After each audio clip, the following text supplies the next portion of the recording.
नमस्कार साथियों, smart study with NR sir में आपका हार्दिक स्वागत है। आज अपन शिक्षक सहायक सामग्री से संबंधित क्लास लेके आए हैं। इसमें अपन शिक्षक संबंधी सहायक सामग्री के संबंधित 15 क्वेश्चन हैं जो मोस्ट इंपॉर्टेंट क्वेश्चन हैं, उनके बारे में विस्तृत रूप से पढ़ेंगे। पहला क्वेश्चन है कि निर्माण के आधार पर शिक्षण सहायक सामग्री को कितने प्रकार की होती है। मतलब निर्माण के आधार पर 2, 3, 4, 5। तो निर्माण के आधार पर होती है 2 प्रकार की। कितने प्रकार की होती है? 2 प्रकार की। कौन कौन सी होती है? एक होती है मृदुल, जिसे अपन कहते हैं मृदुल उपागम, इसे अपन इंग्लिश में कह सकते हैं सॉफ्टवेयर। क्या कहते हैं? सॉफ्टवेयर। फिर दूसरा होता है कठोर उपागम। दूसरा प्रकार होता है, उसे कहेंगे कठोर उपागम। दूसरा प्रकार है कठोर उपागम, जिसे कहेंगे हार्डवेयर। क्या कहेंगे? हार्डवेयर। तो पहला प्रकार हो गया मृदुल उपागम, जिसे सॉफ्टवेयर कहेंगे। दूसरा हो गया कठोर उपागम, जिसे कहेंगे अपन हार्डवेयर। अब आती है कि मृदुल उपागम क्या होता है और कठोर उपागम क्या होता है। तो मृदुल उपागम कहते हैं कि वह सामग्री जिसका निर्माण स्वयं शिक्षक कर सकता है। जिसका निर्माण कौन कर सकता है? स्वयं शिक्षक कर सकता है, बिना किसी तकनीक के उपयोग है। मतलब उसका निर्माण अपन शिक्षक के द्वारा किया जा सकता है, कोई तकनीकी का उपयोग नहीं हो सकता। जैसे अपने पास में चित्र होते हैं, चित्र अपन खुद हाथ से बना सकते हैं। जैसे मानचित्र होता है, मानचित्र अपन हाथ से बना, graph, model, black board, chart आदि अपन हाथ से बनाते हैं। ये सारे क्या होंगे? मृदुल उपागम, ये सॉफ्टवेयर होंगे। शिक्षक अपने हाथ के द्वारा बना सकता है, जिसमें किसी तकनीकी का सहायता की कोई ज़रूरत होती नहीं, उसे कहेंगे मृदुल उपागम। फिर आता है कठोर उपागम। कठोर उपागम होता है कि जिसके निर्माण उपयोग में किसी तकनीकी की आवश्यकता होती है, किसी तकनीकी की आवश्यकता जिसे शिक्षक अपने हाथों से नहीं बना सकता, वो होते हैं कठोर उपागम। जैसे क्या होते हैं? प्रोजेक्टर होते हैं, टीवी, रेडियो, फिल्म, स्लाइड, सूक्ष्मदर्शी, ये सारे क्या हो जाएंगे? कठोर उपागम। बात समझ गए? कौन कौन से होंगे? मृदुल उपागम और कठोर उपागम। निर्माण के आधार पर कितने प्रकार के? 2 प्रकार के। शिक्षक के द्वारा निर्मित होते हैं वो मृदुल उपागम, शिक्षक के द्वारा जो निर्मित नहीं होते हैं उनको कठोर उपागम, जिनका तकनीकी का उपयोग लिया जाता है। बात समझ आई? फिर आते हैं नेक्स्ट क्वेश्चन। प्रकृति के आधार पर शिक्षण सहायक सामग्री कितने प्रकार की होती है?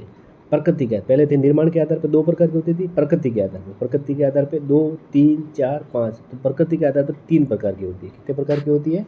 3 प्रकार की। कौन कौन सी होती है? दृश्य सामग्री। कौन सी होगी? दृश्य को अपन कह सकते हैं एकल माध्यम। क्या कह सकते हैं?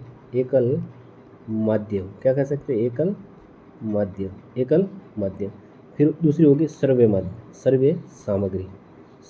सामग्री, जिसे द्विमाध्यम कह सकते हैं अपन। क्या कह सकते हैं? द्विमाध्यम। फिर तीसरी होगी दृश्य सामग्री,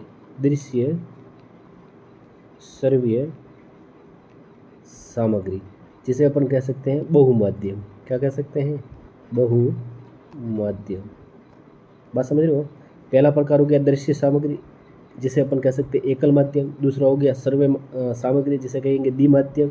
और तीसरा हो गया दृश्य सर्वे सामग्री, जिसे कहेंगे बहुमाध्यम। ये 3 प्रकार होते हैं जो प्रकृति के आधार पे होते हैं। नेक्स्ट अपना है, एक सेकंड, नेक्स्ट प्रश्न आया है अपने, निम्न में से वह कौन सा संसाधन है जो रेडियो प्रसारण की सीमाओं को समाप्त कर देता है? निम्न में से वह कौन सा संसाधन है जो रेडियो प्रसारण की सीमाओं को समाप्त कर देता है? तो वो है ट्रांजिस्टर। कौन सा है? ट्रांजिस्टर।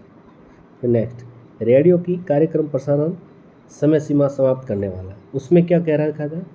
प्रसारण की सीमाओं को समाप्त करने वाला। इसमें समय सीमा कह रहा है। तो समय सीमा का मतलब हुआ कि अपन जैसे ट्रांजिस्टर, रेडियो, टेप रिकॉर्ड, लिंगोफोन, इसमें रिकॉर्डर होता है, उसे अपन क्या कहते हैं? उसको गाने को रिकॉर्ड करते हैं और कहीं पे भी जाके उसका सुन सकते हैं। मतलब उसकी कोई समय सीमा नहीं होती। जैसे विविध भारती आप गाना सुना होगा, रेडियो पर प्रसारण आता था, तो जैसे 2 बजे आता था तो उसको 2 बजे सुनना पड़ता है।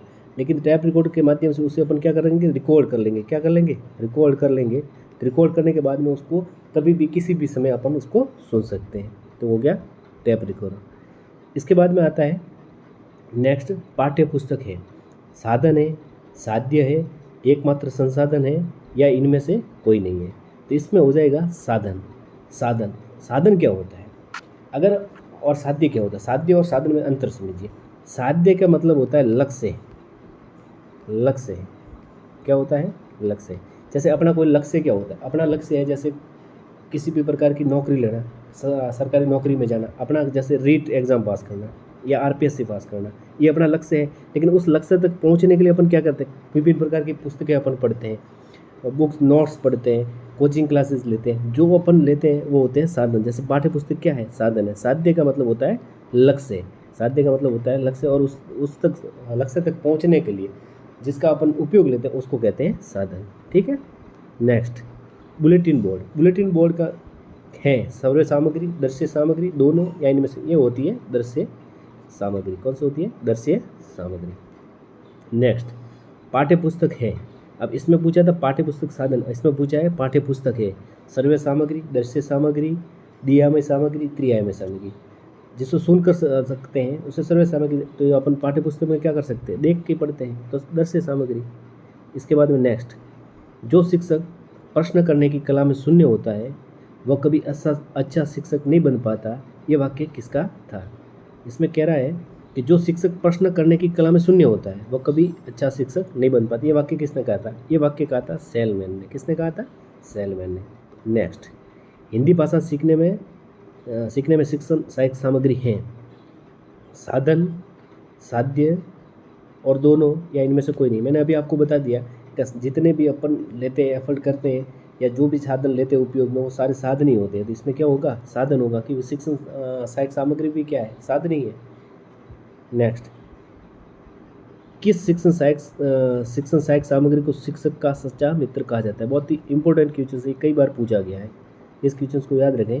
कहा रखा है कि किस शिक्षण सहायक सामग्री को शिक्षक का सच्चा मित्र कहा गया। चौक, श्यामपट्ट, डस्टर, उपयोग सभी। तो इसमें आएगा श्यामपट्ट। क्या आएगा, श्यामपट्ट।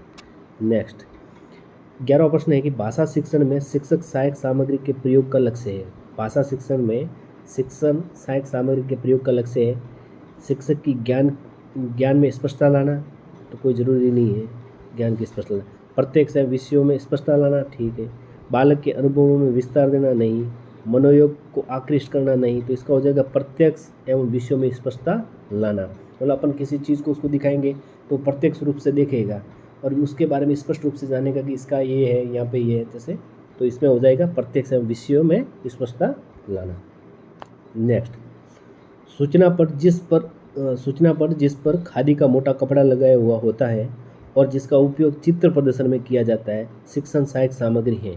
तो इसे अपन कहेंगे मात्रा खिड़की, फ्लानेन बोर्ड, चित्रकथा, मानचित्र। तो इसका हो जाएगा फ्लानेन बोर्ड। क्या हो जाएगा, फ्लानेन बोर्ड। नेक्स्ट, पाठ्य पुस्तक प्राय अप्रोड बालकों के लिए लिखी जाती है, ये कथन किसका है, जॉन कैटन, क्रॉनबेक, बेकनफोल, सेलमैन। तो ये क्रॉनबेक का, किसका है, क्रॉनबेक ने कहा था कि पाठ्य पुस्तकें प्राय अप्रोड बालकों के लिए लिखी जाती है।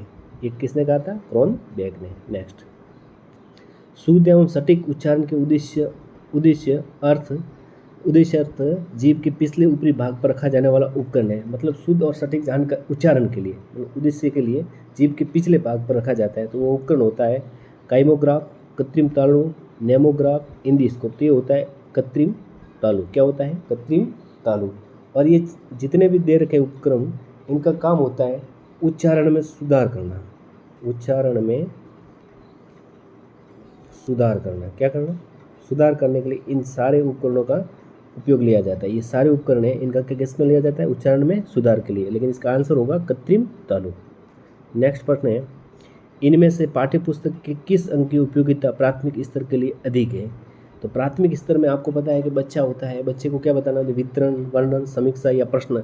आपको पता है कि बच्चा होगा वो बार बार प्रश्न करेगा, ये कैसे है, ये क्यों है, ये कब हुआ। तो इसके लिए होगा प्रश्न। तो इसका आंसर हो जाएगा 15वें प्रश्न, अंतिम प्रश्न का आंसर हो जाएगा प्रश्न। क्या हो जाएगा, प्रश्न। धन्यवाद।